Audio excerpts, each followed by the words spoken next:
Muy buenos días, señor Daniel, Iván Juárez, Oscar Urrutia. Gracias por atendernos. ¿Cómo están? Buen día.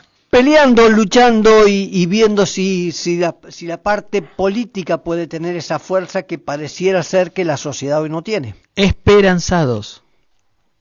Sí, bueno, en realidad es una decisión política, más que nada, y también de la sociedad a la hora de analizar este tipo de cuestiones, ¿no? Y priorizar los intereses comunitarios. A veces la gente, eso lo hago como una crítica del periodo en el que estamos viviendo, ¿no? La gente se fanatiza mucho con determinados políticos y no se pone a ver las políticas que aplican.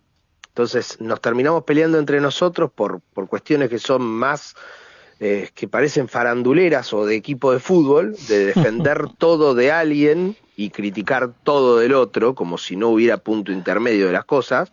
O a vos te puede gustar un dirigente político o un espacio político, pero tenés que tener un sentido de crítica y autocrítica, ¿no? Y frenar y ver cuál es tu interés, más allá de quién te guste o no, qué interés tenés. Y eso falta un poquito, ¿no? Creo que forma parte del deterioro social en el que vivimos y el deterioro intelectual como sociedad que estamos teniendo en este tiempo. Que viene ya de un arrastre, no es que empezó el 10 de diciembre, pero hoy quizás está acentuado. Me parece que en materia ferroviaria lo que hemos tenido, que nosotros hemos observado, que es algo que también se viene repitiendo, porque creo que en el Consejo Deliberante de Bahía también hubo presentaciones parecidas a esta que realizamos nosotros. Olavarría también. Sí, Olavarría también. A nosotros lo que nos preocupa y mucho es el hecho de que, bueno, en este último tiempo sucedieron dos cosas desde que asumió Milei. La primera es que la concesión a las empresas privadas volvió a prorrogarse, ¿no? Empresas privadas que operan desde la época de Menem los servicios, ¿no? En cuanto a el estado y mantenimiento y uso de las vías, ¿no? El ferrocarril es un sistema, un servicio donde hay una participación del Estado en lo que es el ferrocarril propiamente dicho de pasajeros, en las formaciones en trenes argentinos, pero las concesiones ferroviarias son privadas, muchas de ellas y en nuestra región son privadas. Entonces esa dicotomía que a veces se quiere presentar casi en un facilismo, ¿no? Desde la presidencia de la nación actual, que te dicen que lo privado es maravilloso y lo estatal es una porquería. Bueno, nosotros en cuanto a lo privado venimos padeciendo un deterioro y un recorte paulatino desde la privatización. Hace 30 años, eso es innegable, que lo quiera discutir, que agarre un libro de historia y lo verifique. Entonces lo que estamos planteando acá es un pedido de informe a las concesionarias y al Estado también, por otro suceso que ocurrió en los últimos meses, que fue la eliminación de la traza Bahía Blanca Constitución del mapa de servicios de trenes argentinos. Usted me dirá, bueno, pero está actualmente fuera de servicio. Sí, bueno, pero una cosa es que esté fuera de servicio, que debería tener una fecha clara o un cronograma claro de obras para para el restablecimiento, y otra cosa es desde la página eliminarlo directamente del mapa, como si no existiera. Y bueno, creo que esa eliminación nos tiene que poner en alerta para obligar a que exista un cronograma de restablecimiento del servicio, más por una cuestión de costos. Hay mucha gente que se le hace muy difícil viajar a Buenos Aires, tanto por tratamiento médicos o cuestiones laborales, y tener el tren, por más que usted me diga, pero en el último tiempo tardaba bastante. Sí, tardaba casi como un servicio semicama de una empresa de colectivos, ¿no? Que hace distintas escalas. La verdad que recuperar eso sería muy importante, creo yo, porque siempre que se recupera conectividad es bueno y deberíamos hacerlo pensando en el usuario.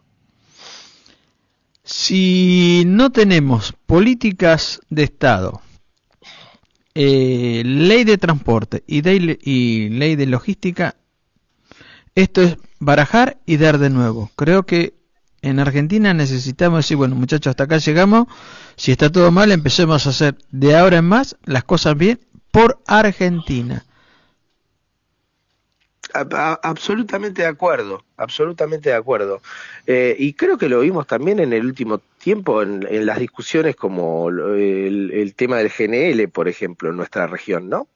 que pareciera que era una cuestión que, bueno, ahora Kicillof no lo va a tener, y tenés un montón de gente insultando a un político o no por eso, y realmente las cosas que nos perjudicamos como región, más allá de quién fuera eventualmente el gobernador.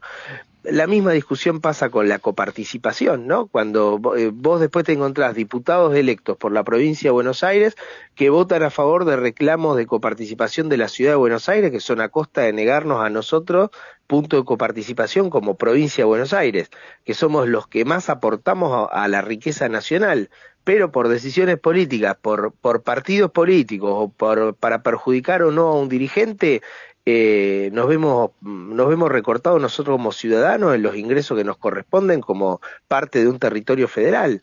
Y esto lo digo independientemente, yo me acuerdo que en una época cuando la gobernadora Vidal decía que iba a ir a la Corte Suprema a reclamar puntos de coparticipación, yo era concejal y yo eso lo defendí. Porque lo haga quien lo haga está bien, nosotros tenemos que recuperar ingresos, tenemos que recuperar conectividad, tenemos que recuperar obras de infraestructura, no podemos ser postergados. Gobierne quien gobierne, a veces al ciudadano se le implantan peleas y se termina haciendo la política un Boca River en función de si soy anti o a favor de tal persona. Antes era anti-kirchnerista o kirchnerista, ahora parece que gira todo más en soy de Milei o anti-Milei. Y a mí me parece que las dicotomías esas sirven para dividirnos como habitantes. Lo que nosotros tenemos que priorizar siempre son los intereses regionales y los intereses colectivos, más que ser anti o a favor de tal persona. A vos te puede gustar alguien, pero si toma una medida que es en contra de tu interés, tu obligación y la de el funcionario o representante que elegiste a nivel regional, es levantar la voz y criticar eso si a vos te perjudica como región. Porque al final terminamos defendiendo o peleándonos por cuestiones que no son nuestras, que son ajenas siempre a nosotros. Y me parece que este tema ferroviario va de la mano y se engancha a muchas otras cuestiones. Siempre que una región pierde vías de comunicación con el resto del país, resta en la vida de la gente, resta en favorecer el comercio, resta en producción, resta en todos los ámbitos. Y me parece que la conectividad es esencial. Seguimos conectados al resto del país por una ruta que es una vergüenza. Estamos ya en el siglo XXI y seguimos padeciendo una ruta de 2 carriles en toda esta región. Parece que son cosas que son estratégicas, que hay que verlas y que hay que reclamarlas siempre, esté quien esté, priorizando siempre el interés nuestro. Sí, señor Daniel, pero en esto de priorizar y de entender, en un mundo, como usted dice, entre lo privado y lo público, creo que no hace falta nada, no hace falta, porque los diarios dicen que Inglaterra volvió a recuperar los trenes al servicio estatal porque lo privado no andaba. Alemania pasó exactamente lo mismo. Vemos en el mundo que el servicio ferroviario es estatal, entonces no creo que haya mucho para debatir en cuanto a lo que son servicios. Estados Unidos, el tren que tiene, el tren de pasajeros, lo paga el Estado, entonces no podemos ignorar o creernos más vivos que otros cuando el mundo nos demuestra otra realidad. Totalmente de acuerdo, yo creo que en la vida hay que ser pragmático, uno no puede atarse a dogmas. Uno no puede decir que todo lo estatal es fenomenal o que todo lo privado es fantástico y la otra opción es absolutamente una porquería.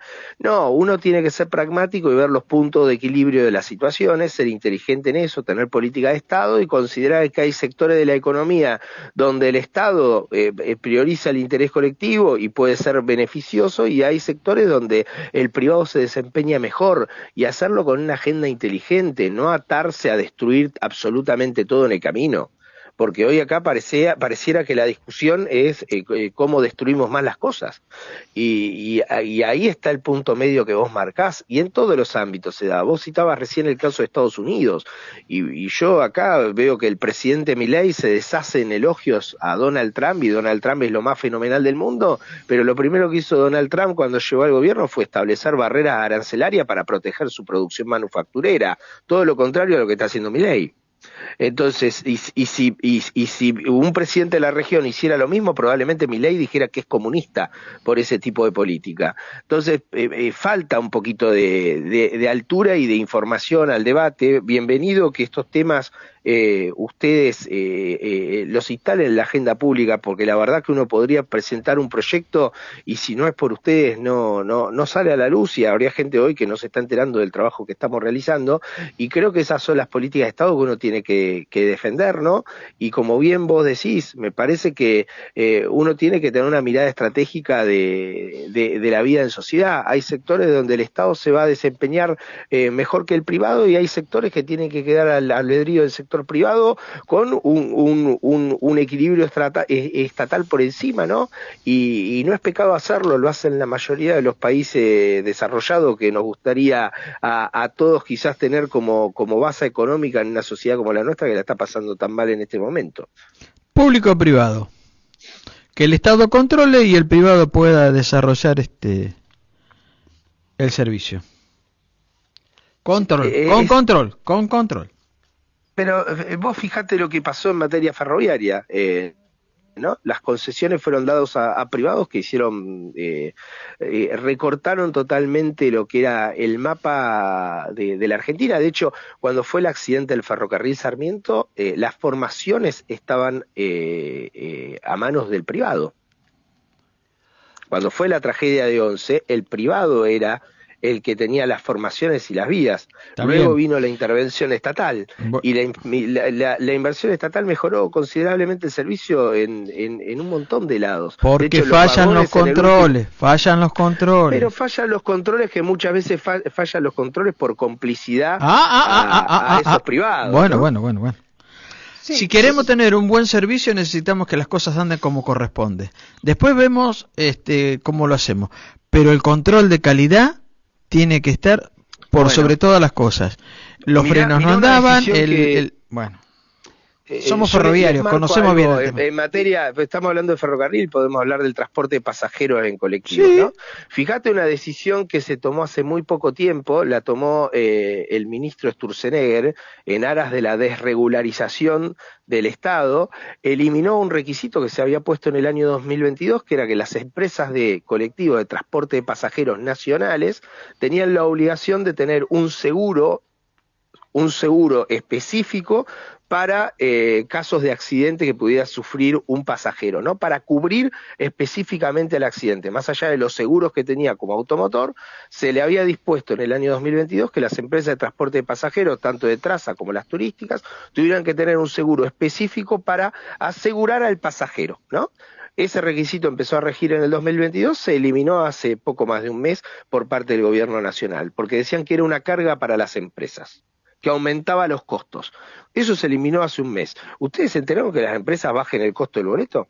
Bueno, por eso, a ver, pero también es culpa nuestra. En Alemania subieron el combustible, ¿qué hicieron? Pararon todos los autos. Al ratito la señora ¿cómo es? Primer ministro. La primer ministro Melber. Cuando estaba. No, la que estaba. Merkel. Sí, bueno, momento, sí, claro. ¿Qué hizo? Bajó el combustible. ¿Ves? A ver, muchas de las cosas que ocurren en Argentina son culpa nuestra. Sí, con un agravante en ese caso. Nosotros tenemos producción petrolera que Alemania no tiene. Por eso. Entonces nosotros estamos pagando un combustible. A ver, el combustible no lo podés regalar porque haces pelota todo. Pero hoy estamos pagando combustible a precio dólar como si viviéramos en Paraguay, que no tiene un litro de petróleo bajo su territorio. Un país productor no está teniendo un diferencial a favor de la población en nada. Bueno, porque YPF no es nuestra. Es una política de Estado a favor de las empresas petroleras y en contra de la gente. Hoy vos fijate las paritarias de muchos sectores de la población, docentes nacionales, o yo que soy de Punta Alta, la paritaria que se le está dando al personal civil y al personal militar es del 1% de aumento para septiembre, y las naftas están aumentando a razón del 4 mensual. No hay que cargarle, primero tendríamos que tener una empresa de bandera. YPF tendría que tener sus costos y competir. Punto. Y en las otras, no, está caro, no te compro. Listo, fácil. Señor Daniel, en este tema y en estos debates, al menos a mí lo que me llama la atención y puntualmente en el caso del ferrocarril, que la mayoría de los senadores y los diputados en el Congreso son del interior del país y por alguna razón en algún lugar vieron el ferrocarril y sin embargo a la hora de defenderlo nunca levantan la mano o en su gran mayoría. ¿Vos sabés quién es el presidente de la Cámara de Diputados de la Comisión de Transporte? ¿Sabés quién es? No recuerdo. No recuerdo. Bueno, averigua. Eso es lo que uno no entiende porque de alguna manera el ferrocarril fue el que parió la mayoría de los pueblos en Argentina. Entonces, ¿por qué no lo defendemos? ¿Por qué cuesta tanto este sistema? ¿O por qué hay tanto contra que se levante para que tengamos lo que supimos tener por los años 60, 70? Bueno, no, yo creo que hay mucho de desidia y también hay mucha cuestión de que los temas principales que se debaten en tanto en la política nacional están bastante alejados de las necesidades de los que vivimos en el interior. Me parece que es también un tema de agenda, un tema de representatividad. Bahía hoy por hoy no tiene legisladores nacionales, la región nuestra no tiene legisladores nacionales que vivan en nuestra región cotidianamente. El último diputado nacional que tuvimos fue Gustavo Vilacqua. Después puede haber nacido alguna diputada actual como Karina Banfi, que eventualmente nació en Bahía, pero no es bahiense, no es de la región, no vive acá. Desarrolló su carrera política en otro lado. Digo, nosotros tenemos un problema como región de representación a nivel nacional. Eso es innegable. No tenemos representantes legislativos como región. Y después creo que a nivel general muchas veces los debates que se ponen en la política son debates del área metropolitana o de algunas regiones muy específicas, y los debates que son de calidad de vida de quienes vivimos en el interior quedan muchas veces postergados por esa agenda. Entonces me parece que va por ahí en ese sentido, y después creo que en el último tiempo lo que estamos también viendo es una reivindicación de la presidencia. Ustedes hablaban de la Cámara de Diputados. Bueno, quien preside la Cámara de Diputados tiene el apellido de uno de los principales presidentes que destruyó el sistema ferroviario en la Argentina. Señor Daniel, se nos terminó el bloque, le agradecemos su tiempo, le agradecemos que desde su trinchera siga defendiendo el ferrocarril y seguiremos en contacto si usted lo permite. A disposición total, y obviamente, y creo que esto no es una cuestión de romanticismo, porque parece a veces que no, para nada. Esto es de romanticismo, y no, la verdad que estamos defendiendo y pidiendo por una traza que existía hace poco más de un año el funcionamiento, y se está pidiendo que se invierta y se está pidiendo que haya un cronograma que permita su restablecimiento, porque es una necesidad de los vecinos. No estamos pidiendo que se recuperen 1000 kilómetros de vía, sino una certeza a los operadores ferroviarios del Estado Nacional de conectar a la principal región del sur de la provincia y puerta de entrada a la Patagonia con la ciudad de Buenos Aires por tren. No es ni más ni menos que eso, no es nada loco. Muchísimas gracias y buen fin de semana. Gracias, igualmente para ustedes. Les mando un gran abrazo a ustedes y a la audiencia.